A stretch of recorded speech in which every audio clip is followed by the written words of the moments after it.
এই সুন্দর পৃথিবী থেকে যদি আজ সত্যি আপনার মৃত্যু হয়, আপনি কি আল্লাহর সামনে দাঁড়ানোর জন্য প্রস্তুত? কতটা নিজেকে তৈরি করেছেন, কতটা বিশ্বাস অর্জন করতে পেরেছেন যে আল্লাহর সামনে সবকিছু বলতে পারবেন? আমরা কি জানি মৃত্যুর পর শরীরে আমাদের কি কি পরিবর্তন ঘটে? মৃত্যুর ঠিক 3 দিন পর সব নখ খসে পড়ে আমাদের। মৃত্যুর 4 দিন পর চুল এবং পশম ঝরে পড়ে। 5ম দিনের মাথায় মগজ গলে পানি হয়ে পড়ে। 6ষ্ঠ দিনের মাথায় পেটের ভেতরের সব নাক কান দিয়ে বের হয়ে যায় এবং মৃত্যুর ঠিক 2 মাস পর হাড্ডি ছাড়া কিচ্ছু অবশিষ্ট থাকে না। অথচ এত লোভ অহংকার কার জন্য?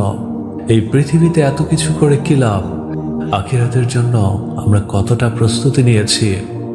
হে আল্লাহ, আমাদের এই দেহটাকে সাদা কাপড়ে মোড়ানোর আগে আমাদের রূহটাকে ঈমানে মুড়িয়ে নেওয়ার তৌফিক দান করুন এবং আমরা যেন আপনার কাছে সব সময় মুমিন বান্দা হয়ে থাকতে পারি। অতটুকু আমাদের উপর রহমত বর্ষণ করুন। আপনারা কি জানেন, কবরে শুয়ে থাকা মানুষগুলো খুব অসহায়। তারা আমাদের দিকে তাকিয়ে আছে। তাদের জন্য আমরা সবাই মিলে আসুন দোয়া করি। যদি আমাদের এই দোয়ার কারণে তাদের জান্নাত নসিব হয়, পৃথিবীতে এর চেয়ে সুসংবাদের বিষয় আর কিছু আছে? নেই। তাই দোয়া আমরা একে অপরের জন্য অবশ্যই করব। হে আল্লাহ, আপনার কাছে আমরা এই 3টি জিনিস চাই: শারীরিক সুস্থতা, আমাদের ঋণমুক্ত জীবন এবং সর্বোপরি ঈমানের সহিত মৃত্যুবরণ, যেন আমরা আপনার কাছে সব সময় মুমিন বান্দা হয়ে থাকতে পারি। খেয়াল করে দেখুন, আমাদের একটা মাত্র ভুলেই আমাদের আশেপাশে মানুষগুলো ছেড়ে চলে যায়, অথচ হাজারো ভুলের পরও মহান আল্লাহ তাআলা আমাদেরকে ক্ষমা করে দেয়। হ্যাঁ, যদি আমরা আল্লাহর কাছে সেই রকমভাবে চাইতে পারি, যদি আল্লাহকে আমরা সেইভাবে ইবাদত করতে পারি, তখনই আমাদের এগুলো সম্ভব। কখনোই ধৈর্যহারা হবেন না। মনে রাখবেন, আল্লাহ আপনার জন্য যা নির্ধারণ করে রেখেছেন সঠিক সময়ে আপনি তা অবশ্যই পাবেন, আর যা আপনার জন্য নির্ধারিত নয় তা কখনোই আপনার হবে না এবং হওয়ার সম্ভাবনা। তবে অবশ্যই আপনি আল্লাহর কাছে মাফ চান, আল্লাহর কাছে সব সময় ক্ষমা চান। দেখবেন আল্লাহ আপনার ভাগ্য হয়তোবা কখনো চেঞ্জ করে ফেলতে পারে। রাসূল সাল্লাল্লাহু আলাইহি সাল্লাম বলেছেন, দোয়া ব্যতীত অন্য কোনো কিছুই ভাগ্য পরিবর্তন করতে পারে না। তাই আমাদেরকে দোয়া করতে হবে বেশি, একে অপরের জন্য, এই সুন্দর পৃথিবীর জন্য। যে মানুষগুলো পথহারা হয়ে আছে তাদেরকে সঠিক পথের সন্ধানের জন্য। দেখবেন ইনশাআল্লাহ তাদের এই দোয়া, দেখবেন ইনশাআল্লাহ একসময় আমাদের এই দোয়াগুলো অবশ্যই কবুল করবে। পৃথিবীতে 7 জন ব্যক্তির জন্য ফেরেশতারা সব সময় দোয়া করেন। নাম্বার 1, ওযু অবস্থায় ঘুমানো ব্যক্তি। নাম্বার 2, সালাতের জন্য মসজিদে অপেক্ষারত ব্যক্তি। নাম্বার 3, প্রথম কাতারে সালাত আদায়কারী ব্যক্তি। নাম্বার 4, রাসূল সাল্লাল্লাহু আলাইহি ওয়াসাল্লামের প্রতি সব সময় দরুদ পাঠকারী ব্যক্তি। নাম্বার 5, রোগী প্রদর্শনকারী ব্যক্তি। নাম্বার 6, মুসলিম ভাইদের জন্য দোয়াকারী ব্যক্তি। অ্যান্ড ফাইনালি নাম্বার 7, কল্যাণের পথে দানকারী ব্যক্তি। আমরা এই উপরে 7 জন ব্যক্তির মধ্যে চেষ্টা করব এই 7টা গুণই যেন আমাদের মধ্যে থাকে। দেখবেন আল্লাহ আমাদেরকে কখনোই হতাশ করবে না, আল্লাহ আমাদেরকে কখনো পথভ্রষ্ট করবে না। আল্লাহ আমাদের প্রতি রহমত বর্ষণ করবেন। এই পৃথিবীতে আপনি সুন্দরভাবে চলতে হলে কখনোই তর্ক করা যাবে না একে অন্যের সাথে। তর্ক করে জয়ী হওয়ার চেয়ে চুপ থেকে হেরে যাওয়া অনেক ভালো, কারণ বুদ্ধিমানেরা পরাজয় ভয় করে না, বরং উপভোগ করে এবং অবশ্যই এটা থেকে শিক্ষা গ্রহণ করে কিভাবে আমি আমার পরবর্তী ধাপগুলো খুব সহজে অতিক্রম করব, কিভাবে আমার এই সুন্দর জীবনটাকে আরো সুন্দর করা যায়, কিভাবে আমরা কঠিন পথ চলাকে সহজ করা যায়। তাই চুপ থাকুন এবং নিজেকে তৈরি করুন আল্লাহর জন্য।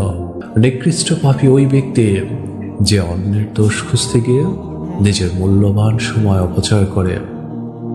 কেননা পৃথিবীতে সবচেয়ে গুরুত্বপূর্ণ বিষয় হচ্ছে নিজে নিজের সংশোধন করা, নিজেই নিজের ভুলগুলোকে ফাইন্ড আউট করা। তাই আগে নিজেকে তৈরি করতে হলে, আগে নিজেকে সংশোধন করতে হলে নিজে নিজের ভুলগুলোকে বের করতে হবে। যে কথা ভেবে আমার অন্তর প্রশান্ত হয় তা হলো আমার জন্য যা নির্ধারিত আছে তা কখনো আমাকে ছেড়ে যাবে না, এবং যা কিছু আমার পাওয়া হয় না তা কখনো আমার জন্য নির্ধারিতই ছিল না। তাই আল্লাহর ফয়সালার উপরে সব সময় বিশ্বাস রাখতে হবে। মরীচিকার পৃথিবী, মিছে সব মায়া, কেউ কাউকে মনে রাখে না। মনে রাখে ততক্ষণ যতক্ষণ প্রয়োজন। কবরে রেখে আসার পর সবাই কিন্তু ধীরে ধীরে ভুলে যায়। তাই নিজেকে পৃথিবীর মধ্যে প্রতিষ্ঠিত এবং আখিরাতের মধ্যে সর্বোত্তম ব্যক্তি হিসেবে পরিচয় করার জন্য এই পৃথিবীটাই হচ্ছে সবচেয়ে মূল্যবান জায়গা। তাই পৃথিবীটাকে কাজে লাগাও, জীবনটাকে ওই রকমভাবেই তৈরি করো। তোমাদের মধ্যে সেই উত্তম যে কোরআন শিখে এবং শিক্ষা দেয়। তাই কোরআনকে সঠিকভাবে সহিভাবে পড়ার চেষ্টা করো। সফল লোকের ঠোঁটে যে দুটি জিনিস সবসময় থাকে তা হলো হাসি এবং নীরবতা। কারণ এক টুকরো হাসি অনেক সমস্যার সমাধান করে দেয়, আবার একটু নীরবতা অনেক সমস্যা থেকে বাঁচিয়েও দেয়। তাই নীরব থাকো, সমস্যাকে অনুভব করার চেষ্টা করো, কিভাবে সলিউশন করা যায় তার উপায় বের করো এবং আল্লাহর কাছে সাহায্য চাও। দেখবে সব কিছু তোমার খুব ভালোভাবে সলিউশন হয়ে গিয়েছে। তোমার জন্য সবচেয়ে উত্তম স্থান হলো কারো দোয়ায় তুমি উপস্থিত থাকতে পারা, কারণ সে তোমার ব্যাপারে আল্লাহর সাথে কথা বলছে। আর আল্লাহ হলো সর্বোত্তম শ্রবণকারী। আল্লাহ যখন তোমার ব্যাপারে অন্য কারো কাছ থেকে প্রশংসা শুনবে, সে প্রাউড ফিল করবে। সে অন্যকে দেখিয়ে বলবে, দেখো আমার বান্দার জন্য অন্য ব্যক্তিরা দোয়া করছে, আমি সেই দোয়া কবুল করব। আল্লাহর দয়া নিয়ে কখনই সন্দেহ প্রকাশ করবে না। তিনি এক নিমেষে যে কোনো বিপদ থেকে আমাদেরকে মুক্ত করে দিতে পারেন, আবার তিনি এক মুহূর্তে সব কিছু আমাদের ক্ষমাও করে দিতে পারেন। তাই আল্লাহর দয়া এবং মহানুভবতা নিয়ে কখনোই কোনো সন্দেহ প্রকাশ করবে না। একাকিত্ব সব সময় কিন্তু একটু বিরক্তিকর মনে হয়, তবে যে তার প্রভু মানে আল্লাহর অনুগত করে সে কখনোই একাকিত্ব অনুভব করে না। অন্যের সম্পদের প্রতি কখনো লোভ করতে যাবে না। হয়তো এটা তার জন্য একটা পরীক্ষা, হয়তোবা তোমার জন্য এটা একটা পরীক্ষা। তোমার দুর্বলতাকে শক্তিতে পরিণত করার ক্ষমতা একমাত্র আল্লাহ তাআলাই রাখেন। তাই তার কাছে প্রার্থনা করো, তার কাছে সবসময় চাও যেন নিজেকে সবসময় ভালো রাখতে পারো। তুমি যদি আজ থেকেও চিন্তা করো যে তোমার সকল কর্ম আল্লাহ তাআলা দেখছেন, তবে দেখবে তোমার জীবনে একটু একটু করে হলেও উন্নতি হচ্ছে। তোমার জীবনের একটা ধারাবাহিকতা ফিরে আসছে। তাই একটু চিন্তা করো, আল্লাহর প্রতি শুকরিয়া আদায় করো। আমরা যা শিখছি তা যদি আমাদের বিশ্বাসের উপর কোনো প্রভাব ফেলতে না পারে, আমাদেরকে আল্লাহর কাছাকাছি নিয়ে যেতে না পারে, আমাদের বিশ্বাসকে আরো মজবুত করতে না পারে, তাহলে এর অর্থ হচ্ছে কি জানো?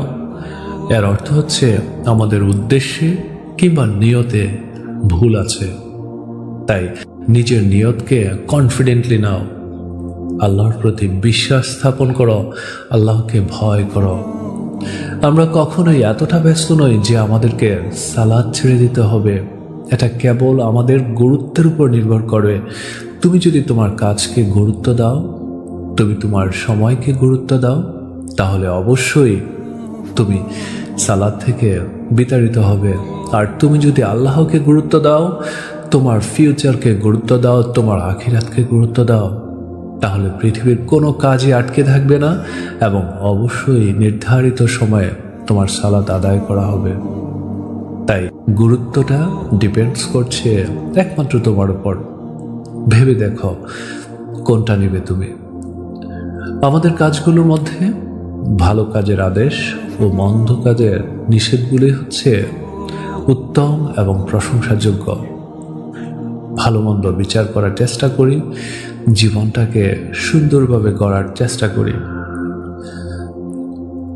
সবসময় ভালো থাকবে, নিজের প্রতি যত্ন নেবে এবং আল্লাহর যে আদেশ উপদেশগুলো দিয়েছে তা মেনে চলার চেষ্টা করবে। সে আশা ব্যক্ত করে এখানে শেষ করছি। আমিন আমিন।